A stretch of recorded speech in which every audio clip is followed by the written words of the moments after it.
Yo, BJ Gaddour with the BJ Gaddour podcast. And on today's episode, I'm going to share with you how to never miss a workout. I've been training since I was 14 years old. I've not missed a week of training since then. I'm 42 now. That's about 28 years, closing in on 3 decades of consistency. So I have a lot of tips to share with you in terms of how to just get a streak going, how to keep the streak going, how to stay in the game when you get super busy, super stressed, both. So that, we all have different seasons of life, decades of life where our commitment, our energy levels, our motivation will wane. But how do you establish these winning habits? We touched on this in the last episode about how the Super Bowl was kind of the tipping point for people that were going to quit on their New Year's resolutions, especially fitness, whether it be they stopped going to the gym, they stopped doing their program or plan or whatever they committed to for 2025 and beyond. So I'm going to share all of that with you today. I think this will really help. We had some other VIP members also kind of voice concerns. Yeah, I was planning on jumping on superhero shoulders, and then I ended up kind of just not doing anything. So I'm going to help you avoid that. We try to learn from this stuff, but and we even hashed on last week too about the all or nothing attitude and how counterproductive it is for long-term goals, gains, whatever you want to call it, and how important it is to just kind of always do something and kind of approach things like a dimmer switch, turning up, turning down based on what's going on right now, but you're always doing something. I also will touch on Cobra Kai. They just finished their 6th and final season. Great Netflix show, kind of a remake of Karate Kid, an 80s blockbuster movie, cult classic, and modernized for the youth, for the kids today, but also just a great kind of multi-generational family film, family TV series. I've really enjoyed. I'm going to kind of take you call it a review, call it what you want, but just want to share my thoughts on it because I really, really, really enjoyed it. I think it's great for cardio theater or just to get anytime you want to watch something that the whole family can enjoy, and how they tackle, things like toxic masculinity and, the language and just approach that, men use in the 80s versus today, and how there's kind of this battle going on right now. But like, how do you properly be a man? And what does it mean to be a man today in 2025? It certainly is different than it was in the 80s, and I think good and bad. We'll touch on that too, but wanted to kind of give my thoughts on that. Then also the NBA All-Star kind of fiasco. Lots of thoughts on social media and stuff like that. I've seen lots of takes about how what used to be growing up 80s and 90s. This was I just loved it. I loved the NBA All-Star Weekend, the dunk contest, seeing the best of the best go head-to-head, East-West.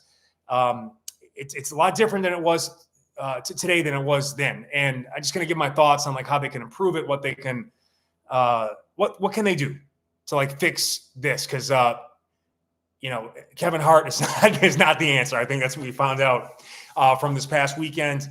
I wish him so much success. He's the best ever. He's made so much money. Great. I think he could do with a 5 to 10 year break, a hiatus. Anyway, it happens. I try not to talk bad about people publicly, but again, sometimes we have to say what we say. So I'll touch on that. And been a long day already. I meant to actually get this out to you earlier, but had some internet issues. I had to get my router fixed, whatever that is.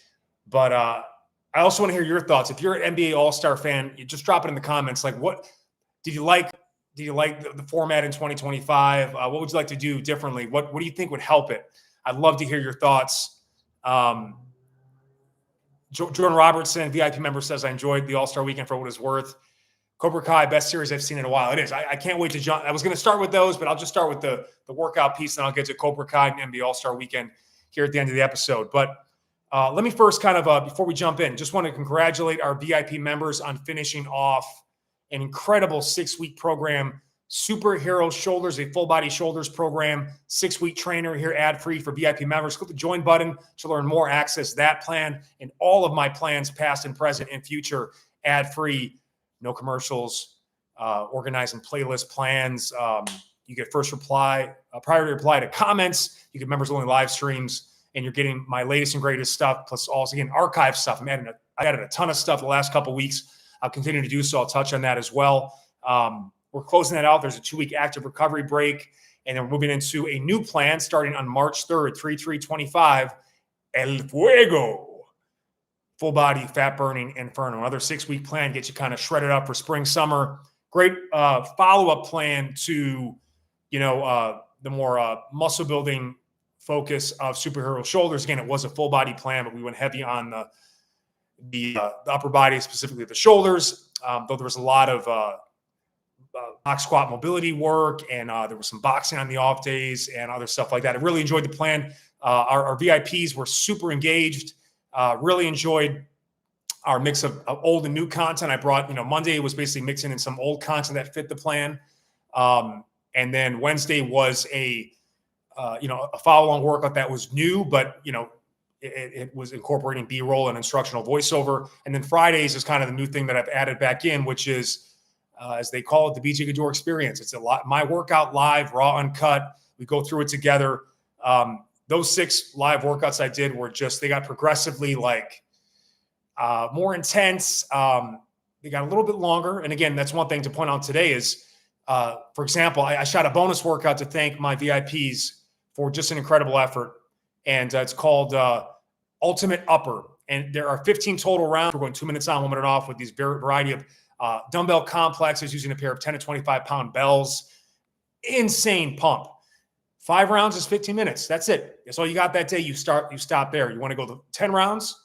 That's a 30-minute workout in this case. And then if you want to go to the full 15, it is a 45-minute workout. They're always an hour or less. But again, I set them up in a way that you can duck in, duck out whenever you need to based on where you're at. And I say those kind of towards the end of the week. People tend to have more time on Friday, or maybe they push it to the weekend when they have more time to try a more challenging and longer workout. My thing is, if I'm going to be on there doing it, I just want to fill it. I want to get at least a full hour or close to it in most cases up. So, but you can always do your 20 or 20 or 30 minutes or less as needed. But I added, by the way, that I put it's a final video under the Superhero Shoulders playlist called Ultimate Upper. I recommend my VIPs, if you finish the program, try it this Friday.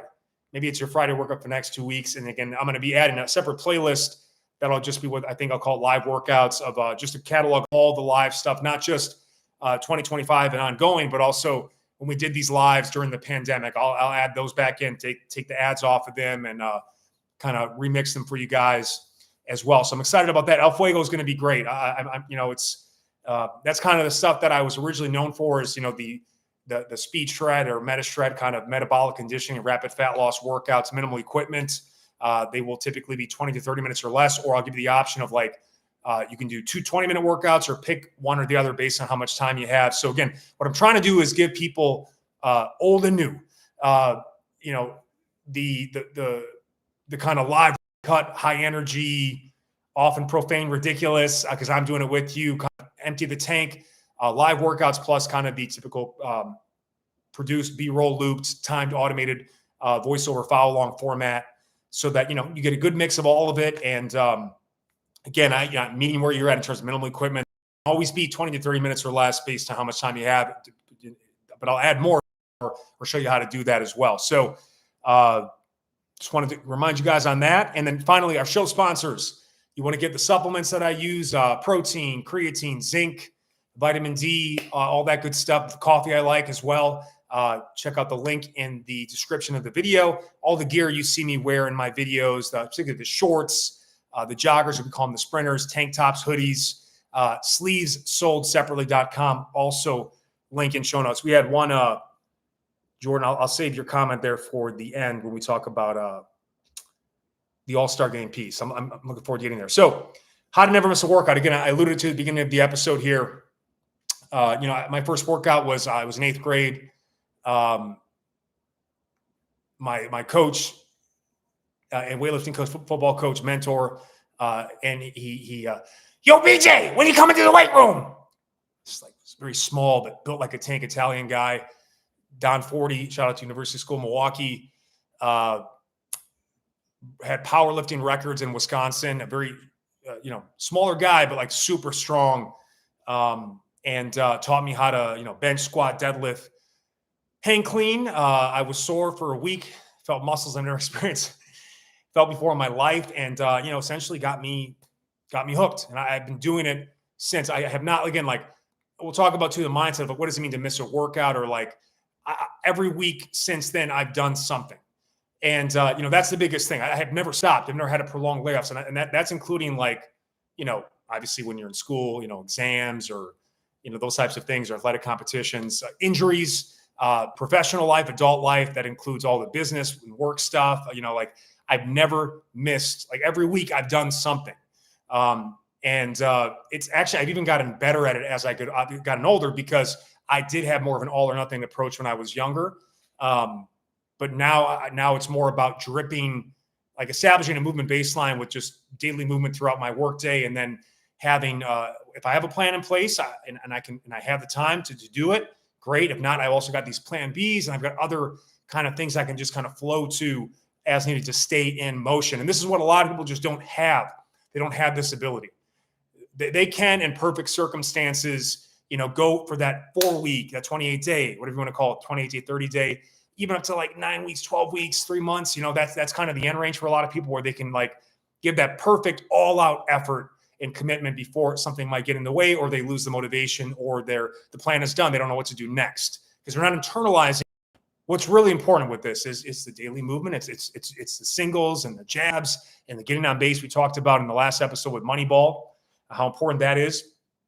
But that is the biggest lesson, and that my consistency since I was 14 years old has really paid dividends. Like it truly has. And a lot of people are focusing on finding the perfect training system or the workout or plan, or like bouncing around and stuff like that. But ultimately, if you're not getting in the habit of just doing the stuff that that keeps me in the game, that we share all the time in the YouTube channel here, you'll always be in the stop and start mentality, the all or nothing mentality, and it's not good, man. Like I'd much rather you go on a slower burn, slow growth trajectory without ever stopping, right? Because then you get like 3-5 years in, and the changes are transformative, and they're lasting. The short, quick stuff, you can get a lot of fast results, but you go right back because you stop or you get injured and that type of thing. Again, it's the stuff you've heard, but I've got to recap as if no one's ever listened to this before. So my first tip, you're not doing anything right now, or you're coming off a long break. The first thing people want to do is they want to, like, I got to get into a plan, or I got to get into a shred or a cut or those types of things. And again, that might be what gets you going. But what I will say is, like, probably better, especially if you've like just did a stop or start and I just didn't have enough time or something came up, pick one skill. It could be a skill, a drill, a move, and commit to doing it at least twice a day. Many of you will just, you're going to check out right now. It's not worth it to you. That's fine. I'm literally giving you the goods here. I'm giving you something that will literally help you never miss moving every day for the rest of your life. If you focus on what's important right now, and it's not a plan, it's not necessarily a workout. It's just getting in the habit of doing a movement at least a couple times a day. And, the way we, and by the way, that can be something like a plank. It could be a push-up. It could be a deep squat mobility drill. If you know what, my hips are so tight, my back and my knees hurt. I'm just going to work on a squat mobility drill at least a couple times a day. And I'm going to try to get a 28-day streak. Because the key to all of this, you got to start and set a streak. You got to go streaking. And you've got to make it as easy on you as possible. And again, I keep going back to Duolingo. I just hit 180 days straight. And it's been a 3 to 5 minute commitment per day for me. And I've never missed. And except a couple times, actually, the only time I didn't do it first thing to start the day was when I had the internet issues this weekend, but I still got it in later in the day. The mistake I made is I had taken an edible. And I don't know if you guys, those that take edibles, like it basically makes you go from one side of your brain to the other. So you go from being caffeine is great for language or learning or more cognitive stuff, right? And then the edible makes you go more kind of creative. Terrible language. So it was the single longest Duolingo Spanish lesson to date on the edible. Like I was going so slow, I could not like get these sentences out. It was pretty funny, but it's part of, just like I do with anything, the trash. It goes out every fucking Thursday, and I always take it out. Friday is when they come and pick it up. I pulled the trash and recycling out before my midday walk on Thursdays. It's just part of that. So I'm going to be doing my midday walk anyway. Great time to take out the trash before the walk instead of procrastinating, waiting for it later in the day or in the morning. And then sometimes you wait till the morning, Friday morning, you forget, and they've already come and taken the trash and your trash is still here. So whether it's the trash, whether it's brushing your teeth, this is how you get those sticky habits in place. We talked a little bit about it last week, but now I want to give you an actual plan in place. Now, this could be a plank, you could say, if you're newer or want to get more core. That includes like planks, bridges, hollow body holds, stuff like that. It could also just be a push-up or a mobility version of a push-up, which is the down dog.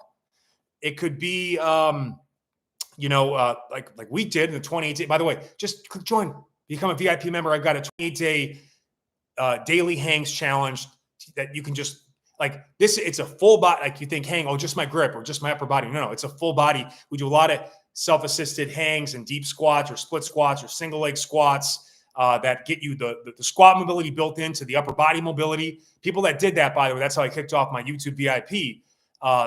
They're still incorporating that stuff on a regular basis. It becomes like a daily walk. It becomes part like daily hangs, daily walk. It's part of their movement baseline.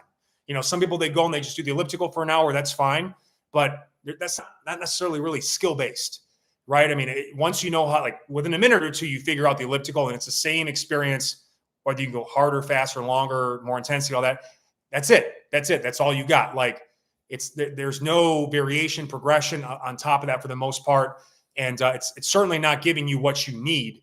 As someone who might be sitting a lot and aging and losing muscle mass, getting your metabolism down, just being tighter as you will tend to be over 30, 40. So you pick one skill. And again, the way I broke this down in the challenge is really simple. And this was kind of coming off the 2024 Olympics when we set this up. A bronze medal performance is 2 times a day. And that's typically, and I was thinking about the people that literally go to work and they go to work early, they come back late at night. And they have no access to stuff during the day. Well, immediately upon waking, do 1 set, get home from work right before dinner. Dinner's going to be right there. Do another set. If you have to do it before bed, you can do that too. Maybe you want to get your dinner and first get a little energy, decompress, and hit a set. And by the way, you can also talk about stacking the habits, right? You can do it around brushing your teeth. You brush your teeth in the morning, you brush your teeth at night, do a set around then. You can get great results in that for 28 days. Seriously, like, especially if you're coming off of a long layoff and you're trying to get these habits in place. The silver is 3 times a day. I call it the breakfast, lunch, dinner plan. So start the day, midday, end of day. You do a set of one of these movements that you want to focus on for 28 days.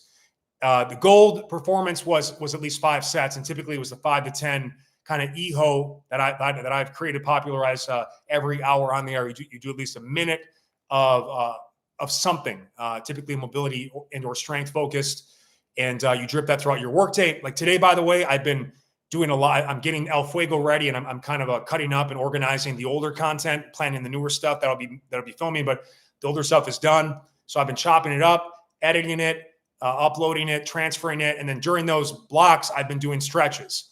Like I hit up some squat hangs.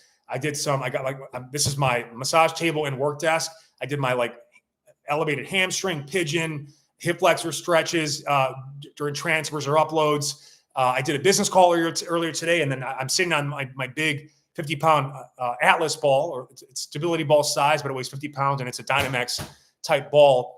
I got a pad for my knee, elevated my back foot on the ball, and I was doing quad hip flexor or couch stretches during a business call where I was talking to someone about promoting their program as an affiliate, someone I hadn't connected with in about 6 years. Holly Perkins, shout out to Holly Perkins. She's a longtime fit pro, has had great success with men and women, but specifically women. And she's launching her female program coming up soon too. So again, I'm just fitting it in. I did my midday walk. Right after the midday walk, I inverted for 15 minutes. I did some shin box stretching. Took my dog outside to get a little play in midday stuff while I was eating my Wonder Bowl. I shared that. I was doing some other stretches. And so I'm just fitting in as much as I can after this podcast. Based on how much energy I have, I'm going to jump in probably to the pool, play with my dog, do some more stretching. And I'll do some, I think, because it's kind of the active recovery period for superhero shoulders, probably do a bunch of shoulder and arm work with my water bells, and then some leg cycling and kind of superset that. So I get some recovery, but I've got But by the way, if I didn't get to that, I have already done all this other stuff because it's part of my movement baseline. So again, like a lot of people look at their movement baseline just focused on steps only because they're very weight loss focused or just an easy thing to do. But again, like not all steps are the same, right? A 10-minute step up workout, continuous step ups would be much more impacting than a 1-hour walk. Taking those muscles through a full range of motion, it's a much more intense resistance workout, but it is a strength meets cardio type thing. You're working your hip mobility, you're working single leg balance stability. So again, a lot of the things first, which is the step. That's fine. Again, if you have no steps, you need 3,000, 5,000, 10,000 steps, that's great. But then people just keep there isn't as much skill involved in that, right? You can't make it harder or mix it up as much or make it more fun as you can with these other skills, that we work on, like push-ups and squats or boxing or lunging, whatever, all that stuff there. So, and then by the way, after you've established a 28-day streak, and by the way, like throughout that, some days guys could hit 2 sets, bronze medal. Some days they won gold, and it was a 5 to 10 plus set. They found their flow that day. And the way we looked at it, it wasn't about, just like you look at your calories, it isn't necessarily about how many daily calories, it's how many average calories per day over the course of a week, a month. That's kind of how I set up my diet, where it tends to be a lower carbohydrate calorie during my work week to make room for some more higher calorie carb stuff with my wife, social stuff on the weekends, Friday, Saturday type thing. And then the breakdown, even though like some of those days, maybe they're 3,000 to 5,000 plus calories on those days. It's probably like 2,000 or less all the other days. So, it's the average out. So you get 3 bronze medal performances, but you won gold in there. It might actually average out to 3 sets per day over the course of the week. So it was getting you in the habit of knowing, okay, all would be like, 10 would be great. That means like on a 9 to 5, every hour you hit something. That's amazing. That's a perfect day. But getting at least 2, by the way, getting at least 1 can maintain. 1 alone each day is not going to help you build. So you got to do at least 2. So again, it's that dimmer mentality. Got more time, I'm going up. Got less time, going down, but I'm never turning it off. I'm constantly just going up or down on the dimmer switch. That's how you never miss. And you start with skills, and we can start talking about getting into workouts and plans and stuff like that. And then you get that 28-day streak, and you have a couple options. Do I level up, or do I want to go to a new skill now? And then I can even work on maintaining that skill. So maybe I did the hang for the first 28 days. And the next month I worked on it could be a plank, a push-up, it could be a squat, whatever. Maybe it's just 10 box squats or 20 swings every hour in the hour for more cardio-metabolic overall full body, right? Or more lower body, if you will, emphasis in terms of the squat. You retain the hang skill by doing, just at least 1 set a day. Or you start stacking the hang with the squat. Now we're talking about 2 skills. 1 skill and one new skill. And you treat this new skill just like you did the original skill you retain. So retaining the skill is much easier than building it, establishing it. And then you can keep stacking things in this manner. And again, when we talk about like a way to set up, and I'm going to talk about the ideal, I'm talking one at a time now. I'm talking about one workout, right? For those some people can't get their minds around, you can't think outside the box, or just you can't understand how impacting this EHO approach is. You don't get it. That's fine. Maybe you never will. Maybe it's just not for you. The people that have really benefited, but I'll explain how to do it with a workout and a plan as well. But they are somehow interconnected here. You've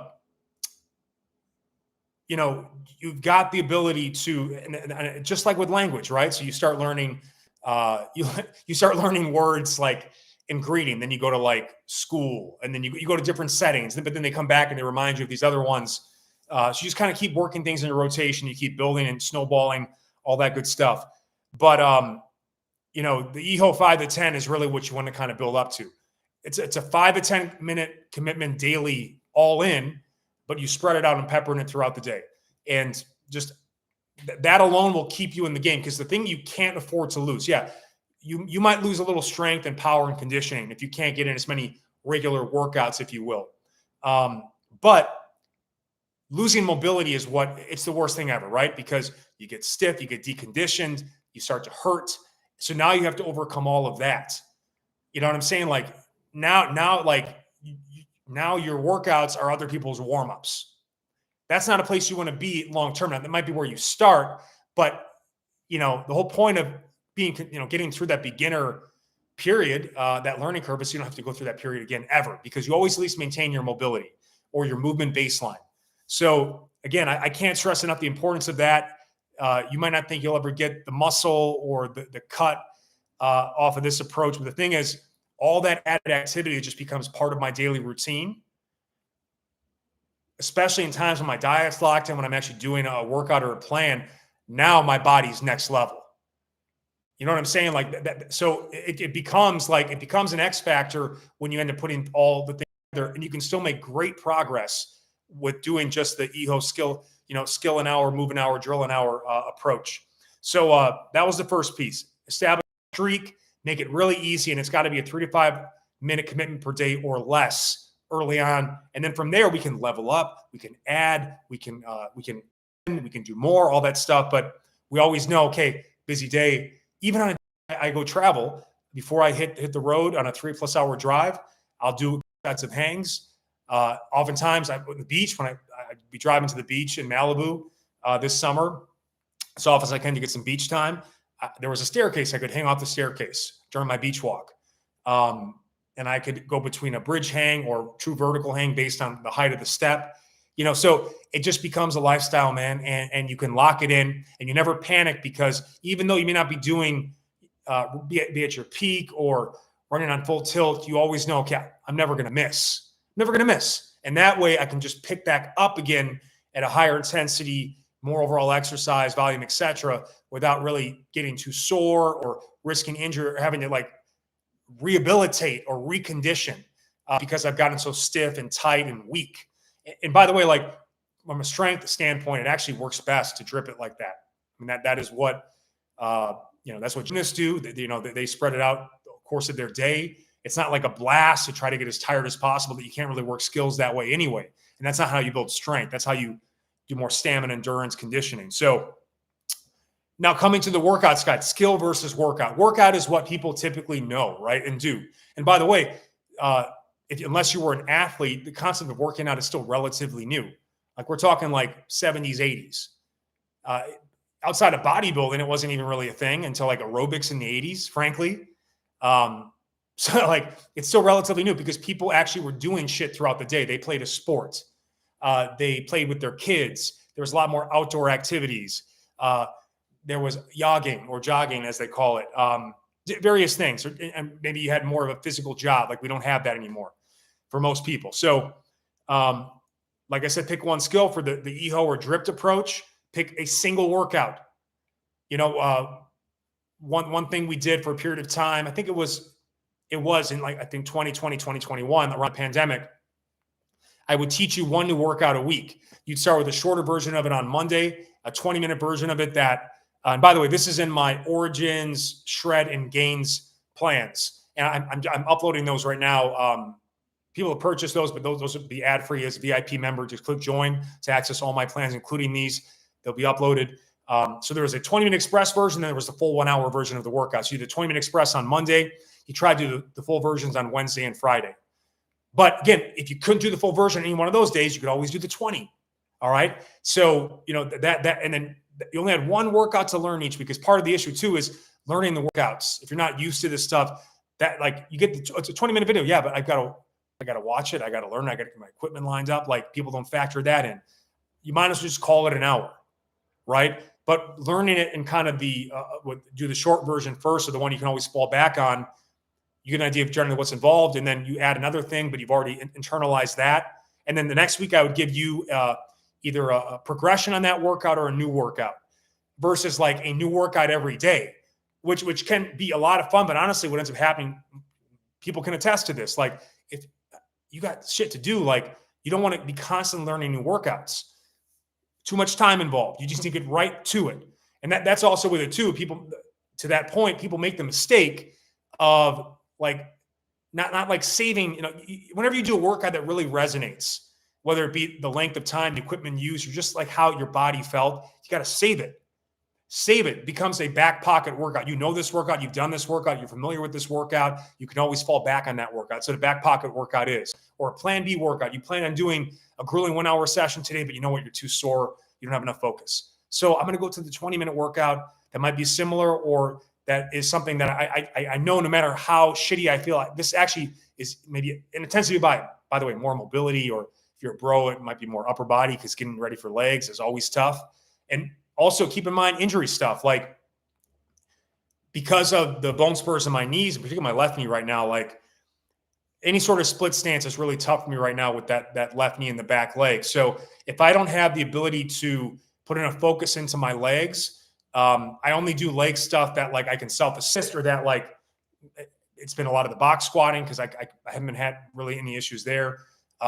So again, like I also save the stuff that does require more focus and attention because of injury history or weakness or whatever else on the days when I have the most focus and time, because you tend to need more warm-ups, more massage mobility in the pre-post sessions. So you got to factor all that in too.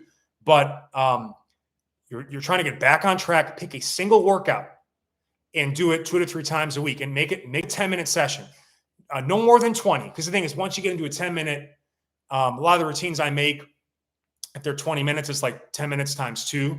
You get through one sequence and you do one more time through, or it might just be a full 20-minute sequence. But people that have time for 10 typically have time for 20. So I would say in a 10 to 20-minute range, and then do that 2 to 3 times a week with at least a day of rest between sessions, and then string it together for 4 straight weeks. It really can be that simple. And you end up getting bored with that particular workout. But again, that's fine, because we just have to get a streak in place. You have to show yourself that there is a way you can do this, at least 2 to 3 times a week for 4 straight weeks, a set of 28-day streak. And by the way, if you want to add more variety to that, it can be you can go with the approach I talked about previously, which kind of is the best blend, right? So you learn one new workout a week, and you're doing that 2 to 3 times, and it's 10 to 20 minutes in length. And then the next week you can learn something new, because maybe on the weekend you can actually like take time to watch through it, set things up, game plan for it, internalize it, then do it Monday, Wednesday, Friday, and then you go on to another one. And that's another way you can establish a streak. By the way, we have tons of these. Like I talked about the express versions of my Origins, which is like mobility, breathing, stability. Shred is fat loss. Gains is muscle building. There are those in place. And then there's also the full 1 hour that you can do maybe on the Friday or weekend or when you have time, but there's always a 20-minute option you can fall back on. And by the way, if you don't want to do a workout that we've shared or anything else like that, what I recommend is just something as simple as, a classic like 5 exercise circuit.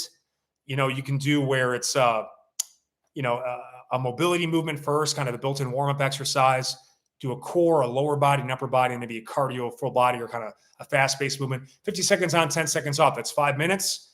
Twice through is 10 minutes. 4 times through is 20 minutes. And like I said, that could be a lunge stretch, or to a hollow body hold, to a box squat, to a push-up, to a high knee run or a jumping jack. And it's a workout you can always do anytime, anywhere, and just kind of fall back on. And at least 10 minutes of. And by the way, like you could also just say, okay, those are 5 movements. I'm just going to EHO. So I'll do move 1, hour 1. I'll do move 2, hour 2. By the end of that day, you'll do at least 10 minutes. You'll have done the 10-minute workout. It's just been a minute at a time. So you have to have that mindset too, because there will be some days you can't find a straight 10-minute block, but you could take, and by the way, it doesn't have to be necessarily so spread out over the course of the day too. Like you might find, okay, 4 to 5 p.m. This is a block of time where maybe you're finishing work, but I've got to make dinner. I've got to get the wash in. I've got to, if you're do online work, I have to get back to a couple emails. So there are at least 5 to 10 opportunities where you can fit in a minute of something from going between those things. Or maybe you're waiting on something to finish warming up in the oven. You can hit up some stretching, especially if you have this stuff like around you. So it can be dripped over the course of 1 hour. But if you can't find those 10 minutes together, you can at least take those movements and then spread them out over the course of the day, over the course of an hour, over the course of a block of time, where you're doing a variety of things, where there's some downtime, and you can use that to do some movement. So you never miss. You're always in that mindset of just fitting it in. But that 5-move full body approach is probably the best way to kind of get in that first workout that you start getting into 2 to 3 times a week. And we have a bunch of those here. El Fuego, by the way, will be mostly full body workouts. There will always be at least a 20 to 30 minute option in most cases that you can do as well. So if you want to jump into something new coming up on March 3rd, click join. We'll have that ready to go for you then. So the last thing I'll say on this is the plan B workouts or plans. So I'm going to talk about plan B workouts and then, but I'm going to first talk about plan B plans. What plan have you done before? You know what I mean? Like you've already done it. And if you did it successfully and like you had a really high completion on it, you really enjoyed it, you can always fall back. Like you can fall back on that plan. You can fall back on that plan too. For some people that were like, let's say you had a lower body injury or something. Forget that example. That's what I'm really trying to get at is you have to have these options in place you've done before you can fall back on, whether it's an actual standalone workout or an actual plan, like whether it's 4 weeks, whatever, that you're familiar with, requires no learning curve. And it's just you doing it again. And maybe, again, it's not as exciting because you've done it before, but at least you can know this is the 4-week plan I do when it's 4 weeks of hell, because it's shorter. The equipment is not much. And it's something, if I'm traveling a lot too, I can do in my hotel room. And I've shot a bunch of hotel workouts and stuff like that in the past. We have a lot of body weight stuff. And at most, we use dumbbells, bands, med ball. There's a lot of body weight stuff you can fall back on. Plan B workouts. These tend to be easy, light, short, fun, kind of more freestyle. And again, like I do a lot of workouts. If you have kids, you take what I say with my dog with your kid. If you have a pet that can play, you can do the same thing. And it's just, you can get them what they need, which is their play and their activity. You can find a way to fit in your workout. I know Jordan, who was on the podcast earlier, I shared how, like, I throw the ball, my dog would jump in the pool and swim and bring it back. While she was doing that, I was doing a set of push-ups. And I'd be doing the push-ups until she came back. Once she came back, I throw the ball back in the pool. And we just went on that for like 20 straight minutes. And you can mimic that. And I mean, like, well, I don't want to treat my kid like a dog, but play is play. Make sure you can see what's going on. You can supervise if they're jumping into the pool and stuff like that. But just think of how you can make sure that they get their fun in, and you can get your work into or incorporate it and make it an activity. Take them to the playground and hit in some hangs and some push-ups. And there's those fitness playgrounds, so they have balance beams, and you can just have fun and get something in. Maybe it's more stretching focus. And again, it may not be like the hardcore workout that you were hoping to get, but at least you get a good sweat, taking your joints to a full range of motion, stuff like that. But other plan B options I love, I wrote these down here. I'm a big fan of the single move stuff. What can I just get into quickly? No warm up required. I can ramp up the intensity as I kind of get into it. Best examples are, you said a 10, 20-minute countdown clock, one move, one focus, one drill type stuff. Could just be the heavy bag. It could be shadow boxing. It could be alternating step-ups or alternating lunges. It could be box squats, a drill that you can just kind of, and by the way, all these too, you can kind of do as cardio theater. It could be the backward sled. I got my backward sled over there that I have in front of the TV. Could watch Cobra Kai. Sometimes I'm not going to stop until this episode of Cobra Kai is done, or whatever movie you're into. So again, cardio theater becomes a great backup option. But these single move things are just fast starters, built-in warm-ups, generally gets a good strength and cardio blend. And you get a lot accomplished in a very short period of time. And especially as you get better at that, the freestyle can end up being more fun than an actual workout someone gives you, because all the habits and skills you've learned just kind of unlock themselves when you get into that flow state. So those are kind of flow state workouts, which you really, really need during high stress times when your focus is low. But those have saved my ass so many times. Because again, this computer work and editing work, man, it really I can't find the focus to do proper strength training, the way I need to do. And that's fine. I I try to save that stuff on days when I'm not doing as much computer work. But I can always just jump on and do step ups or hit the heavy bag for 20 minutes or play with my dog outside in the pool, whatever it is, or go for that walk with a weight vest to intensify. So there's no limits to what you can do in that regard. Yeah. So I hope that helped. And again, whether it's one skill or one workout or a plan you've done before that you can kind of just start working back in a rotation, you'll never miss. You'll never miss. And it's being okay with, I can't do that program right now. That's fine. You can't always do that program, but you can always do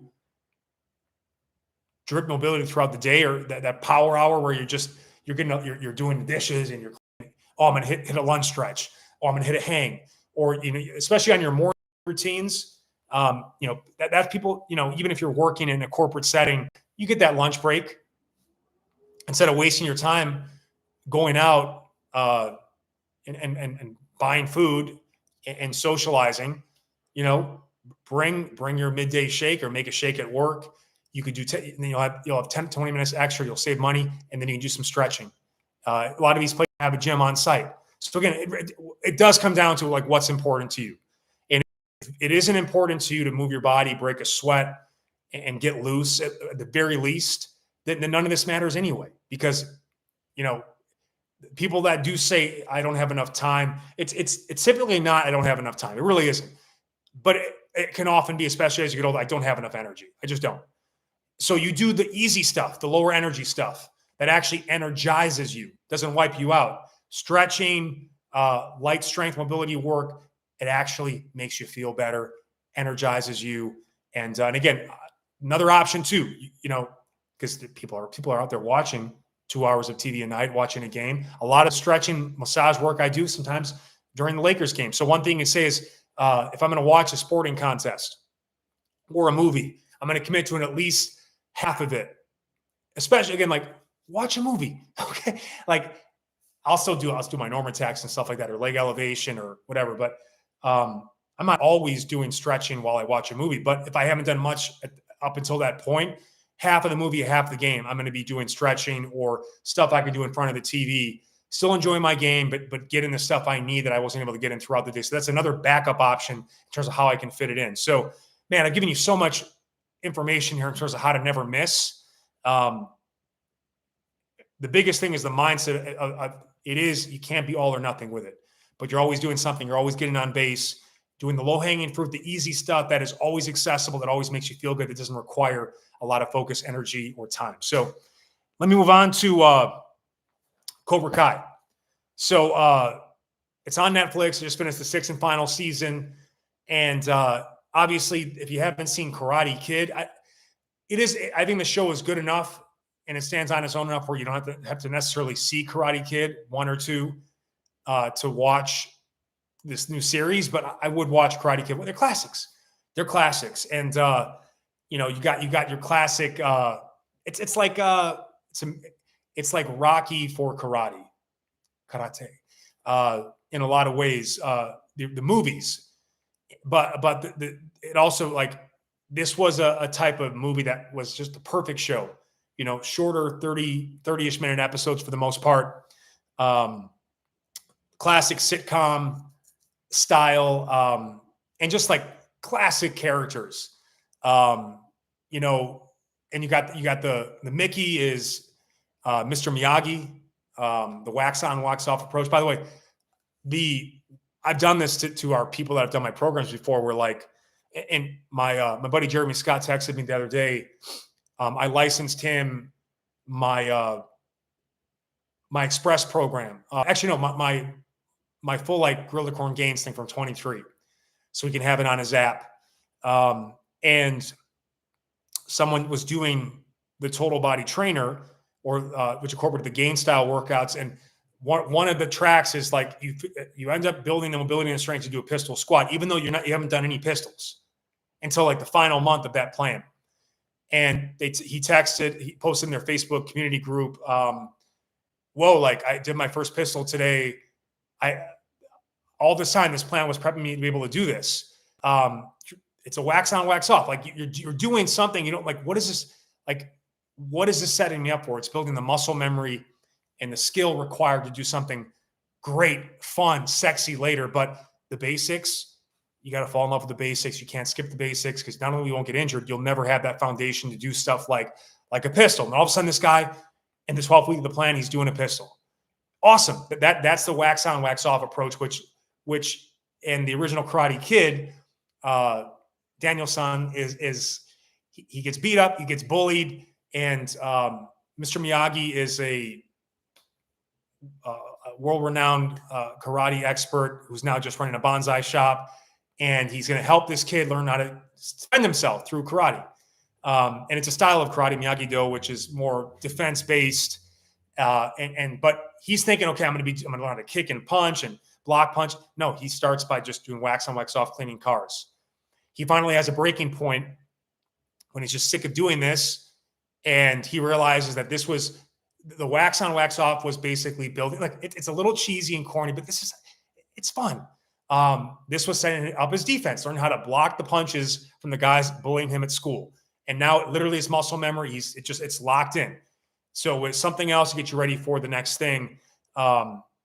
It's just got iconic moments, but the series is so much fun because you're seeing these guys, you saw them last in their teens, and now they're like 50, 60 years old.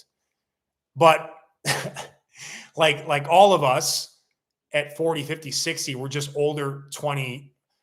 I heard this before. Like, if you meet someone when they're 20, you pretty much know who they are for the rest of their life, for the most part. We mature, we change, we get older, we get wrinkled, all that stuff. But we carry all this stuff from years 0 through 20 with us the rest of our lives. I was doing like a thought exercise recently, and like 0 through 20 is circumstance. You're born into it. There isn't a whole lot of choice. Like, you can't choose where you live, where you go to school, for the most part. Like, most of those choices are your parents and their circumstances dictate your life.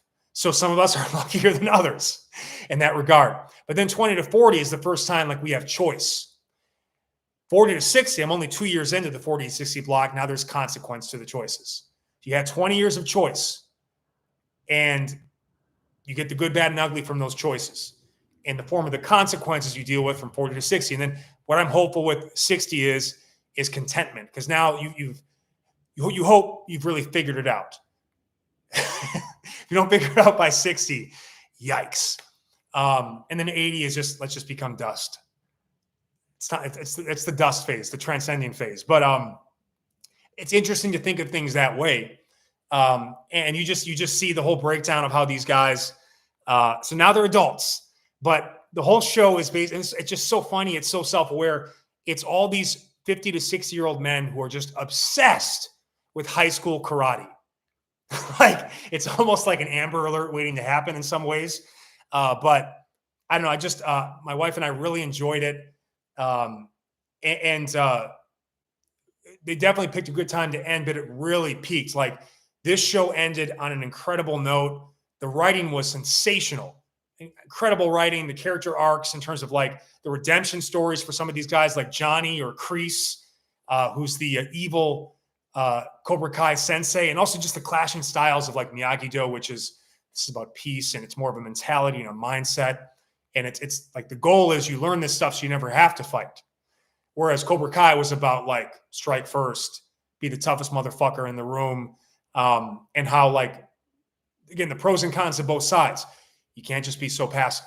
You can't just be always so aggressive and over the top. You can't be an asshole either. The whole point of this is not to learn and beat up that are less strong, or that some great dynamics. Really like it was perfectly timed too. Like, a lot of these remakes, they become, for example, the Rocky Balboa, right? So you're coming off of Rocky 5, which, again, I love all of the Rockies. There's not one. I've done podcasts on this. There's not one Rocky I didn't like. I even liked 5. People hated 5. People thought 5 was the one that you should just like shadow ban. But they took almost a 20-year break and came out with Rocky Balboa, and it was introducing the Rocky franchise to a whole new generation. And they did the kind of the old versus young model where it's the video game simulation. And Antonio Tarver was the boxer who was actually a professional boxer, knocked out Roy Jones Jr. But they did a simulation of like, could he beat Rocky? And Rocky beat him in a video game simulation. And then they ended up doing the fight. And Rocky's old, so he's not going to win the fight, but he can at least hold his own for a while there, go the distance. But it relaunched the whole franchise, brought it to a whole new generation, and then they launched the Creeds, which are also fantastic. 3 was also good. I think Creed 1 and 2 were the best of that remake. But I'd put this on that level. Obviously, it's a TV series, so it's a different style. But in terms of like bringing Karate Kid now as Cobra Kai to the masses, old people like me get the nostalgia of the original, and then the people who never heard of it before, get something that is pretty spot on right now, which is it's a tough, and I say this in somewhat in jest, but also somewhat in truth. According to everything I see out there, it's a tough time for men. They don't know how to be. You know what I'm saying? Like, it's a tough, like, especially if you grew up during the 80s and 90s, there was a lot of things that the way that we motivated, the way that older men motivated younger men during that time, is you'll see this in the series, very different. It was a lot of, don't be a pussy, don't be such an ass, don't be so weak, you're a loser. It was a lot of the more negative enforcement stuff where everything is kind of shit more positive, but it kind of goes both ways too. And that's one thing, like, you don't want to be, you don't want the toxic masculinity, but at the same time too, we do need to toughen up and not take things so seriously, and like, or be so sensitive, and I'm myself included, that it's, but at the same time too, like, yeah, we can't talk. So there's things they say that doesn't fly now, but like, because it's so well written and so comedically timed, they're not going to get canceled for doing it. Right. So that's what and I see this now in comedy too. We're entering a phase where like comedians are kind of like, you know what, fuck it.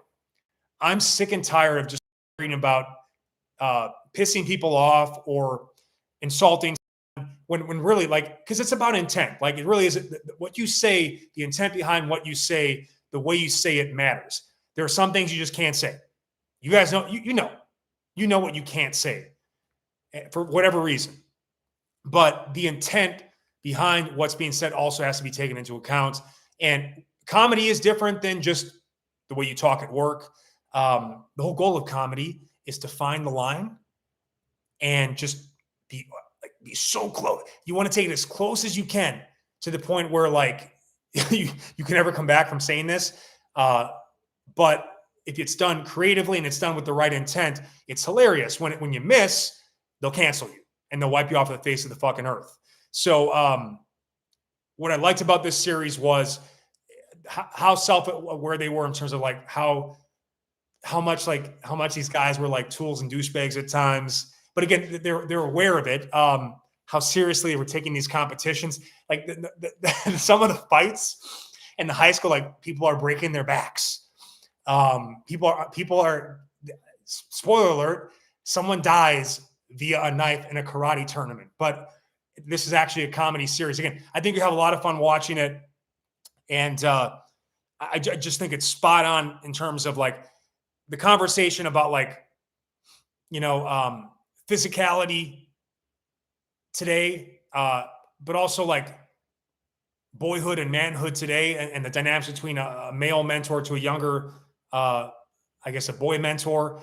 I loved it. I couldn't get enough of it. And now you can literally binge it all. It's all up. All the seasons are up. Make it cardio theater. Anytime you don't feel like doing a workout, jump on your cardio machine or do some stretching in front of Cobra Kai. There you go. I've given you something to never miss. Okay. But if people are listening, any thoughts on Cobra Kai, just drop it in the comments. Jordan, I'm sorry.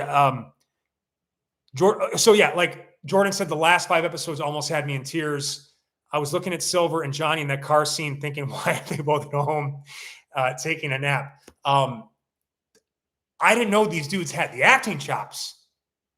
Like, I mean, Jordan said, I mean, like, there were some brutally emotional scenes. The one that, like, there were a couple that really stuck out, like Kreese in particular, the Kreese and Johnny scene. How do I say this without like giving spoilers? Like, honestly, it doesn't really matter. In the original Karate Kid, Sensei Kreese, who runs Cobra Kai, is training Johnny, who's this bad bully that bullies Daniel's son. There's a scene after the karate tournament to end the movie where Kreese beats and chokes out Johnny. Like literally the exact opposite of what a coach mentor is supposed to do to a child. Parking lot humiliates him, sets Johnny on being like the has-been drunk loser adult archetype who was like the dude in high school, right? We all know this person, and we see how much one can be shaped by having a bad coach, a bad mentor, a bad parent, right? Father figure. So, but they finally have like Johnny just shares like what you did to me that day in that parking lot and the emotion that goes back and forth in both of their faces. Like I was truly blown away by the acting, the emotion. Man, like I'm not gonna lie, like my wife and I both teared up. Like it hit us. It hit us in a real way. It was so fucking real. And again, on top of it being like a silly, kind of ridiculous, over the top, self-aware series, the way they ended with so much emotion kind of blew me away. And I thought they ended on the highest of notes. It was the best it was in its final season. A lot of these TV shows can't say that. It's usually like season 1, 2, 3, and then like they try to extend as far as possible. It tends not to be as good to finish. Or it's like Dexter, where it's like this was one of the all-times until the final episode. So watch it. I think you'll really enjoy it. I don't know. It just kind of blew me away. So NBA All-Star Fiasco. This is kind of taking over social media. Again, that's one thing about the NBA, even though it lags behind NFL, it dominates social media in a way that NFL can't, just because there's a lot more personalities. Obviously the styles of the game too, in terms of like, the NBA is a league of superstars and people you can see, not wearing equipment and masks and helmets. But the All-Star game it's been a slow, steady decline. It's accelerated, particularly the last couple of years.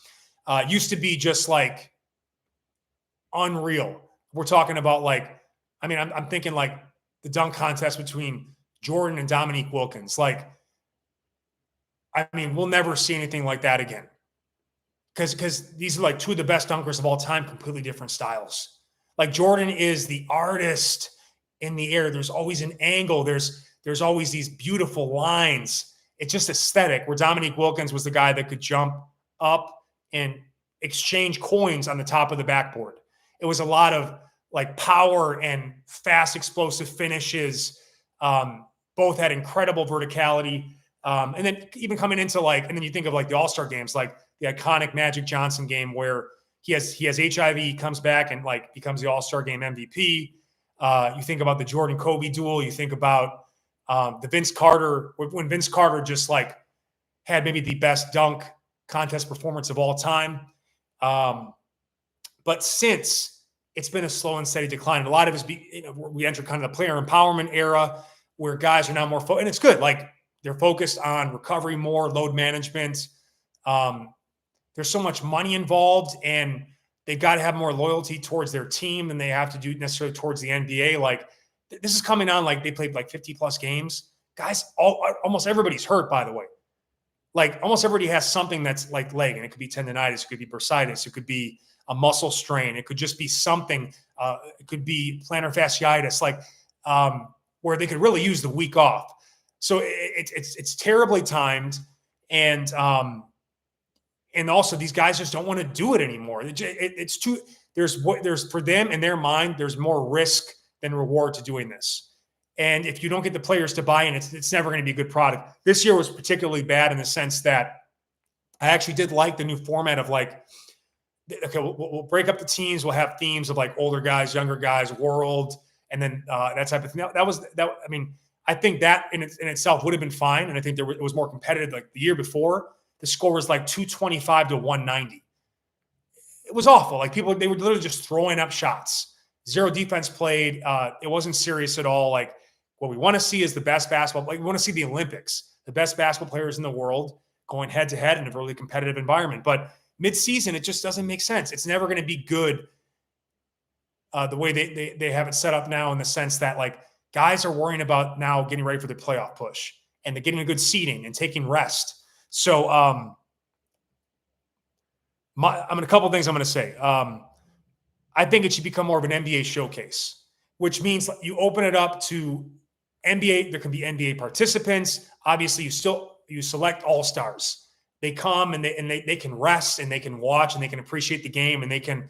But you showcase, meaning like you bring on some of the best talent around the world that isn't necessarily in the NBA to participate in a variety of events. Maybe it's 3-on-3, maybe it's 1-on-1. The 1-on-1 that I saw that the WNBA did was awesome.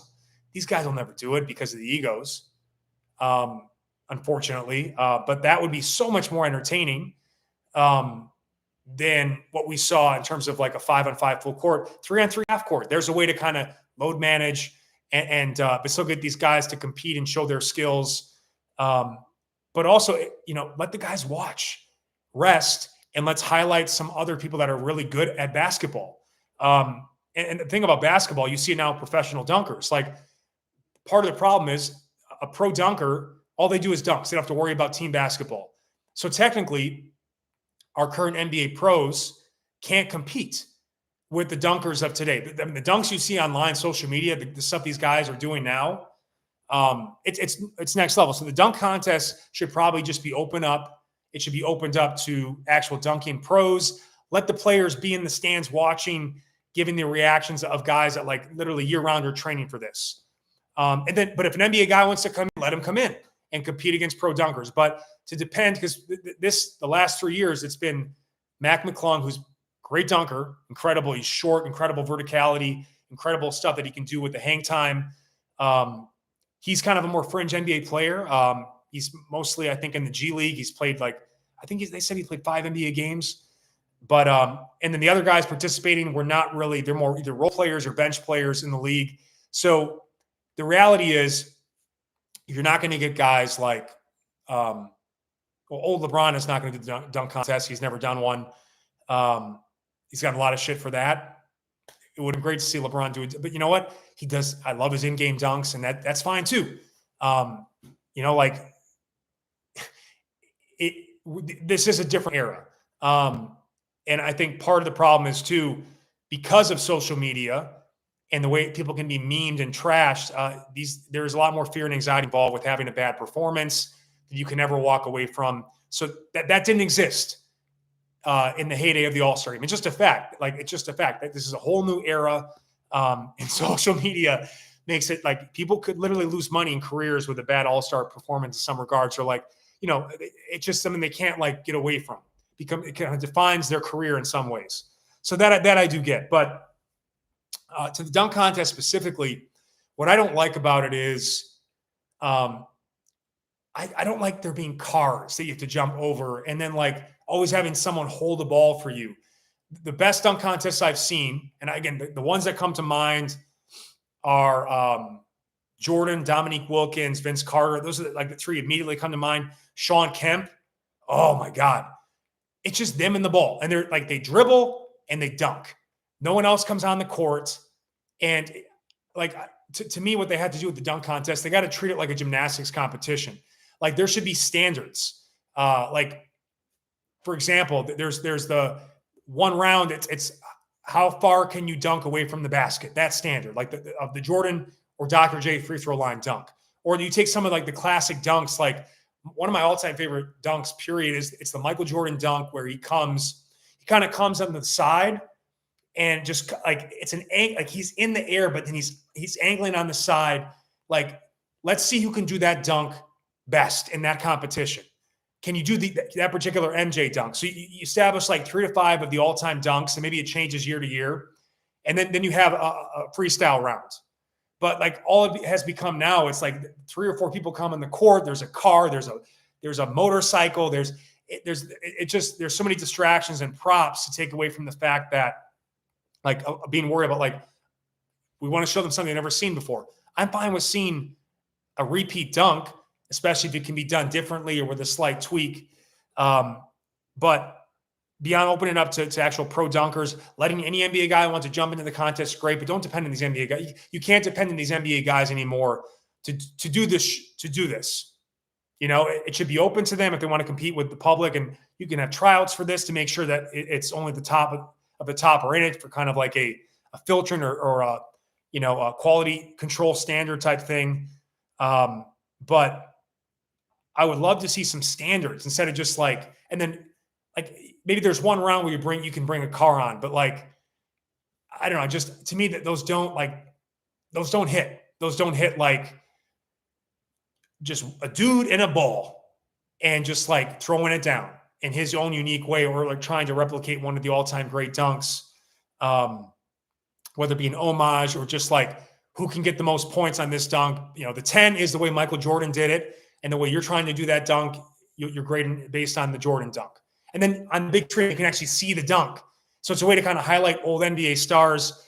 I put enough thought into this because, again, it's just someone who makes content. You're always trying to find ways to innovate, but also like you don't want to get too far away from what originally got people there, which is, by the way, they just want to see the best guys in the world, the best guys or gals, based on whether it's NBA, WNBA, compete, show their stuff.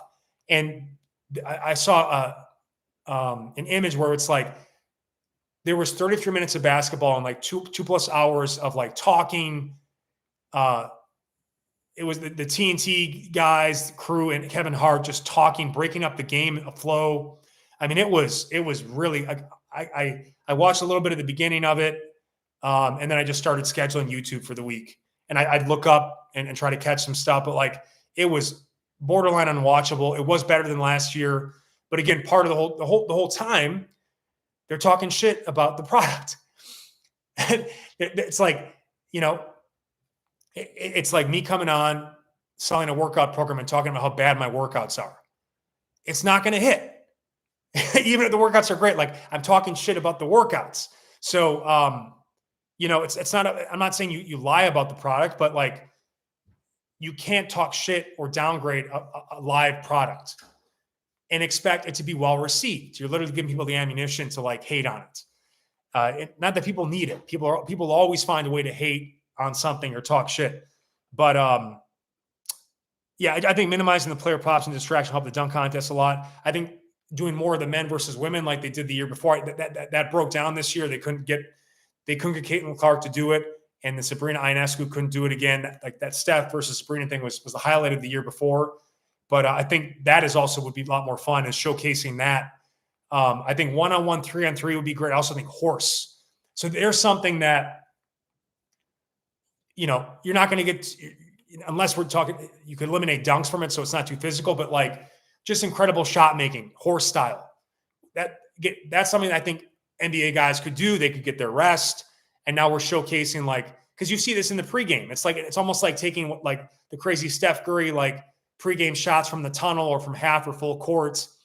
And we're just playing horse, easy on the body, fun to watch. And then you can talk and you can integrate things like music and stand-up comedy more in that type of format. But like the way they were just breaking up, like all it was these guys just slow and stiff because of the stop and start and the extended talking sequences, just like playing like low-grade version of basketball. Like not I'd rather watch a regular season game that they're actually into and warmed up for.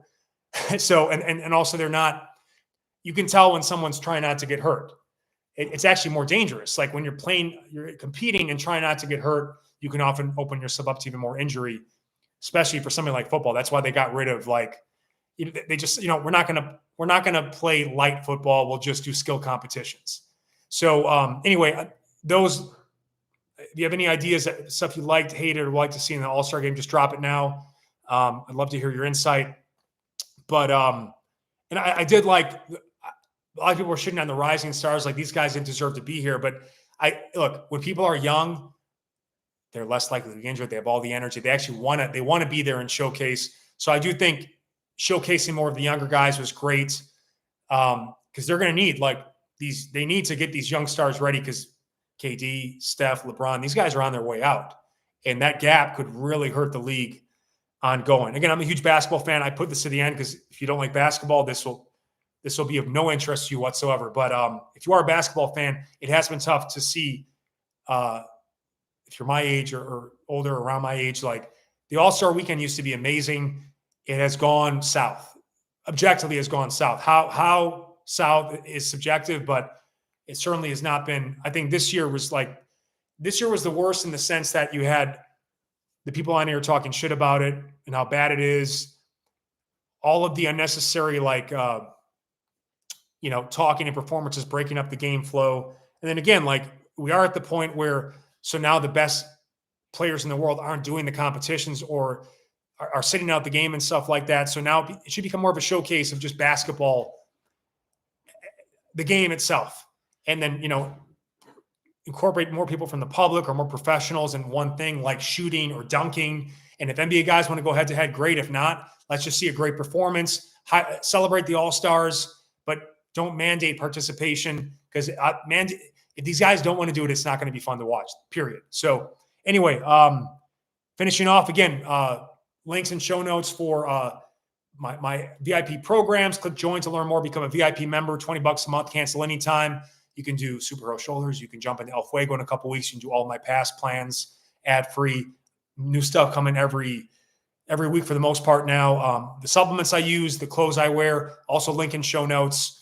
And Jordan Robertson says Luka would absolutely crush a game of horse. That would be a lot of fun. Like, guys could actually do that game injured or with a mild injury. You know what I'm saying? Like, it would be a fun way to get something going that's unique. That doesn't require them to be so exhausted, and get their rest, but also just like highlight the skills of these guys. I do like more WNBA, NBA fusion too. I think that's a lot of fun. Jordan says if Ja Morant or Giannis said, yeah, I mean, again, like, so the last thing I'll say to that is maybe you take the NBA Cup final, you run the NBA Cup in late November, December, and then the final you save for Sunday. That becomes the new All-Star game. It's that game that they play. And by the way, they, like I said, in the first year, like, you've got to get the stakes up on that. The winner of the NBA Cup should have an automatic 6th seed, meaning that they're automatically in the playoffs. They don't have to do the play-in whatsoever. They could get a higher seed if based on record, but even if their record sucked, if you win the NBA Cup, you should have an automatic playoff berth, and then that would be what we would watch on Sunday. Because it's the last 2 years, it was really, I mean, not just because the Lakers won the first year, but that Lakers Indiana game in the first, what's called the IST in-season tournament, now it's the NBA Cup, incredible finals match. It was still good. Year two, as the Bucks won, the Bucks just dominated OKC. It wasn't even a close game in the second half, because they just bullied the younger OKC. Like, essentially what I think will happen to OKC in the playoffs this year, they're going to get bullied by a more experienced, older, physical team, in my opinion. I could be wrong, but it's just my opinion. But then you got to put some real stakes on it. No one cares about a trophy or the banner. It should have postseason implications, so that there's a reason to give an all-out effort, and it should be a guaranteed 6th seed. Just think of how that could change, like, knowing that, how much effort a team, especially an older team that like could rest leading up to the playoffs more. I don't know, it would really be fascinating. Now you've got a guaranteed product that's new in this new era, because again, they're at the point where they just need to get rid of the All-Star game, in my opinion. Looks like Jordan agrees. All right, guys. Hope this helps. Try to get out at least one of these a week with a fitness-focused topic, and then some pop culture, whether it be sports, entertainment, stuff like that. I've got some new movies I'm going to talk about too, probably the next one, including The Irishman I rewatched, Behind Enemy Lines. Wow. Classic turn of the century, 20th century action movie. Owen Wilson, Gene Hackman. And then I saw Gladiator 2 on Paramount Plus, and much better than I was expecting based on what I had heard. So I'll talk about those in future episodes. And then some other stuff will be coming in the pipeline too. But thanks for listening. Like, share, subscribe. Click join to become a VIP member. You only get the best of me, as a VIP member. So I think you guys really enjoy it. We're getting great feedback to start the year, especially our live style Friday workouts. More of that to come. Love you. Peace.